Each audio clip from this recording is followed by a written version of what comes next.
Alright, everybody, welcome back to another video. Today is Thursday, September 24th, and in a few days it's going to be Yom Kippur.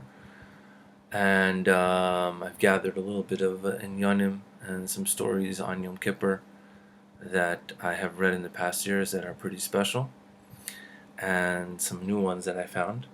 I didn't really read them through yet, so hopefully they're good, and hopefully they make sense, but let's just start. This is from this pamphlet, Oitzer Pnei Chassidus on Yom Kippur. Saved it from a few years back. And the first little piece is actually a little Torah, not really a story, but it's from the Divrei Yisrael of Mudgetz, who says that this is a very, very special little lesson over here, because we know that before Yom Kippur, you're supposed to go over to everybody that you hurt or you're in a fight with or whatever. Everybody asks for mechila and forgiveness and all that. So this guy, Rabbi Yisrael of Mudget, says b'shem his grandfather, who was the Admor of Kazmer. Kazmer and Mudget are very close brothers today, and he says that afilu b'shah she'adam hoylech be'erev Yom Kippur. He said even when a person, it's already Erev Yom Kippur, and he's already wearing his kittel and he's holding candles in his hand, because I guess back then they were used to bring candles to shul because they didn't have light or whatever, and he's walking to shul and he's getting ready to daven, he's not thinking about anything else, and then all of a sudden his friend comes over to him and he says, Lech imi l'tayel u'da'aga b'libi asichena. Come with me and take a little walk. I have a lot of worries in my heart, and I need to talk to him, and I need to talk to you about it.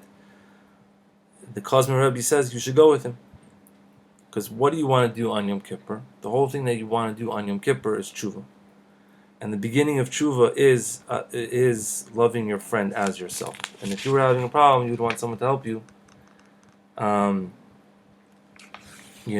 That's the main thing of tshuva, is to also help somebody else. So he says that even when you're about to go to shul on one of the holiest days of the year, and somebody comes over to you and says, "Come with me and take a little walk," and I need some help.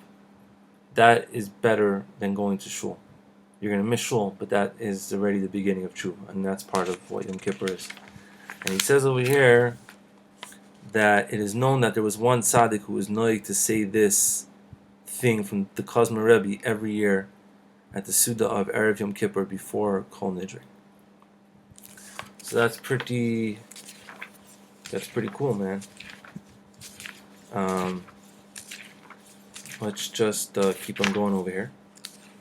A little story time. Hopefully I can figure this out over here. Ma'aseh Yom Kippur. Two stories over here that I wanted to see. Where's the story? I'm sorry. I should prepare before I start, but it's just one of those days. All right, this is a story about Rav Levi Yitzchak of Berditchev, so it's probably going to be a cool story on Yom Kippur for sure. So it says over here that the Berditchever came into shul to daven Kol Nidrei, and he was already standing in front of the Amid, and everybody was waiting. You could probably feel the energy in that room was probably very intense and holy. But the Berditchever did not start, and there was complete silence in the room. And after a little bit, the Rebbe turned to his shamish, and he asked him, "Where is Beryl the Chayat? Is he here?" And the Beryl HaChayat is Beryl the Tailor, simple man probably, because all these guys in the stories are always a tailor or like a woodcutter or like a water carrier, and their name is always Beryl. But in this case, yes, his name was really Beryl. And he asked the shamish, "Is he here?" And the shamish went to go look for him, and he came back and he said no. So the Rebbe said to the shamish, "If so, go fast and go find him and call him to the base and call him to the shul." And the shamish went, and he brought him back to the Rebbe. And the Rebbe said to Beryl, he says, "Beryl, why are you holding back the tefillahs of the Jews?" What does that mean? I'm not really sure yet. Beryl said, I have a din Torah with Hashem. Maybe the Rav can be the judge between us. And everyone was like, what? And the tailor opened up his mouth and he told him the story. So now we're going to hear a story in a story. That's how Hasidic stories work. He says at the end of the summer, the poritz of Yanshkovitz sent after me that I should come and sew for him a beautiful something, some garment or some curtain or some cloth or whatever. I don't know. He wanted him to do something for him. So I Beryl took my kalim and I went to him, his sewing kit or whatever he uses, and he went to him. And the poritz put in my hand skins of a chulda. Chulda is a weasel, right? Weasel skin, I guess weasel fur. Very, very special furs he gave him. And he commanded me to make him a special beged. Okay, so he wanted him to make a very nice beged and to use these oiros as much as I want, because there's plenty and he's rich and he's a poritz, so make him the best beged in the world.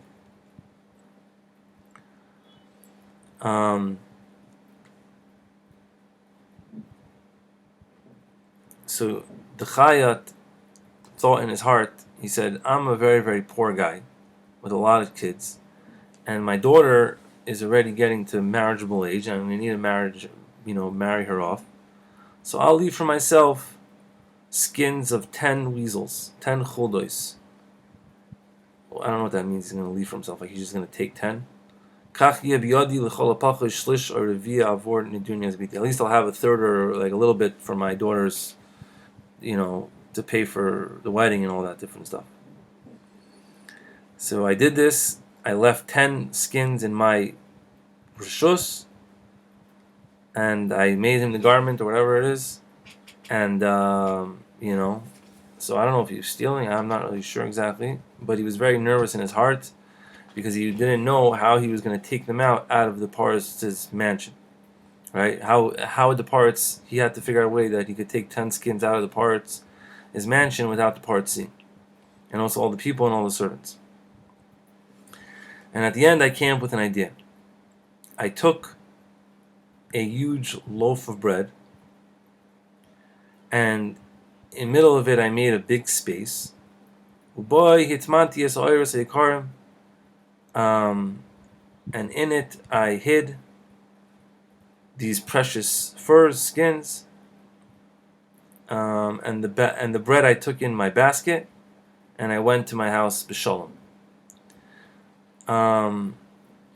And when I was already pretty far away from the house of the pirates, I heard a kol sus v'rochei roidef acher b'chibos, and I heard horses starting to gallop after me, and I almost died from the fear. And I understood that they were running after me about the genevas of the oiros, that I stole these skins. And I knew that they were going to put me in jail for a very long time. That was if I got out of it easy. So I ran and I took the kikar out of the bag, and I hid it under a tree, and I waited with shortness of breath. I waited, very scared what's going to happen to me.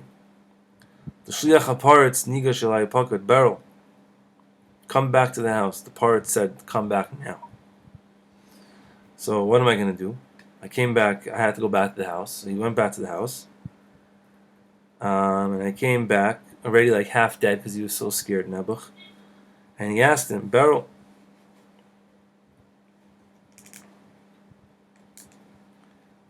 he says, he said to Beryl, he said, when you made such a beautiful malacha, I guess he did make him the beged at the end. Heichon ha-mitla shel ha-deres ha-chadash. Where's the mitla? Mitla is like I don't know what mitla is. Maybe a belt or a rope or a string, something to tie it all up, whatever it is, I'm not sure. Something to do with the beged, that he needed to finish one last little part, and I did it for him, and I went back. And I now was like, not nervous because I thought they knew that I stole, but I didn't steal. And and I went back to the tree where I hid this bread, and the bread was not there. I was shaken to the core. I almost, he basically was like, I risked my life to do this. I almost died, and now I have nothing. So he was very not happy about it. So I said, this is a tachbula of the kibiyachol.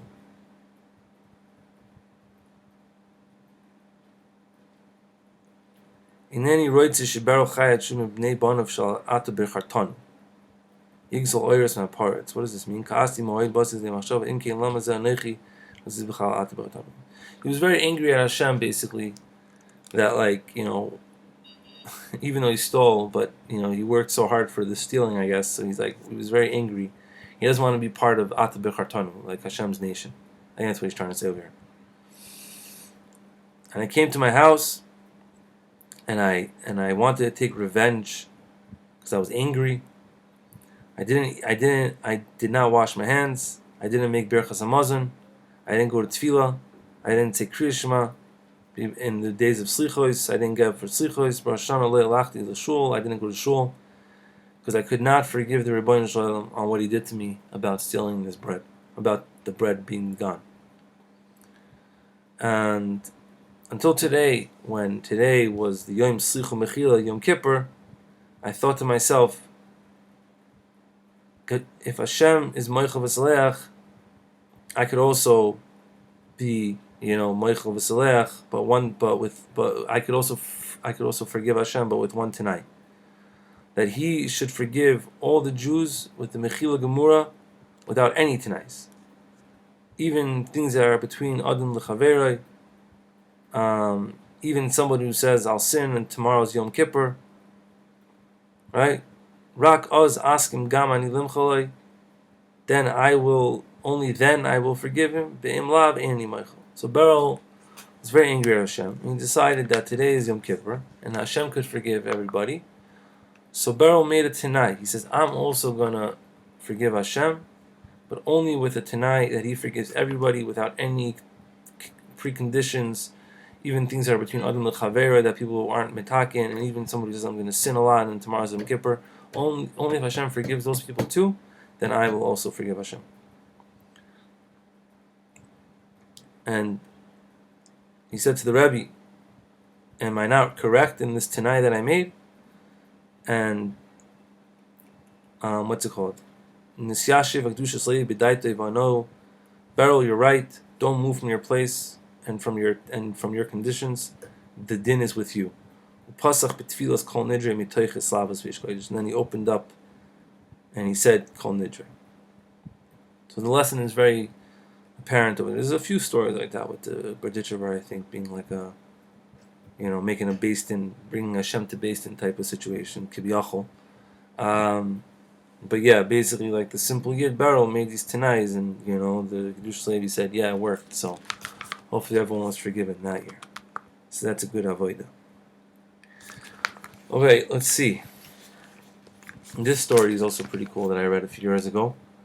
There's one year, on the day of Yom Kippur, at the time of Kol Nidrei, Rabbi Lezer Medizhikov was davening Kol Nidrei for the Amid.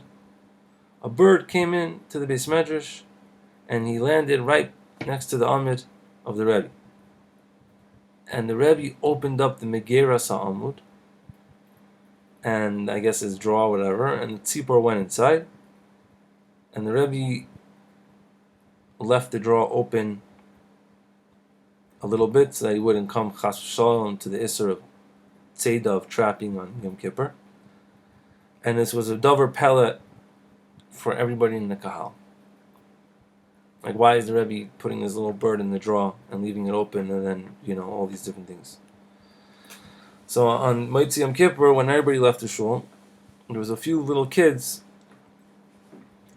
that came, that found the bird, and they took the bird out from its hiding spot, and they played with it until it died.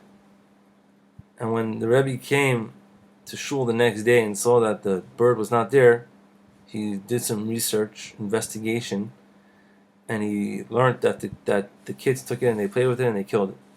And the Rebbe was very not happy about this, because he said, and this is something pretty wild, he said, before Kol Nidrei, I let all the creations of the world, above and below, that I'm going to say Kol Nidrei. And this bird was smart enough to come and heard the announcement, and he came to hear it. How could you kill this bird?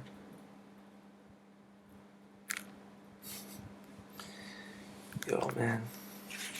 These Rebbe's, man, they're like doing different things. Very wild avoidance.